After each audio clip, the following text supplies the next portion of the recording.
মানুষ মৃত্যুকে ভয় পায় কেন তা জানো? কারণ সে ভাবে শরীরটাই আমি, নামটাই আমি, এই জীবনটাই আমি। এই যে আকাঙ্ক্ষা, শরীরের, সম্মানের, ভবিষ্যতের, এইটাই মায়া।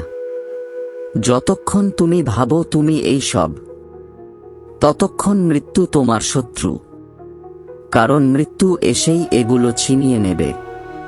কিন্তু যেদিন তুমি বুঝবে তুমি শরীর নও, তুমি নাম নও, তুমি ভূমিকাও নও, তুমি এক নীরব চেতন সত্তা, যা সব পরিবর্তনের সাক্ষী মাত্র, সেদিন মৃত্যু আর ভয়ঙ্কর থাকবে না।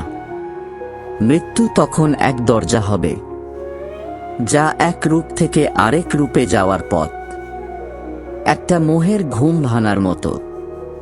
ভয়ঙ্কর আসলে মৃত্যু নয়, ভয়ঙ্কর হলো জীবনের শেষ মুহূর্ত পর্যন্ত ভুলে থাকা কে তুমি সত্যি।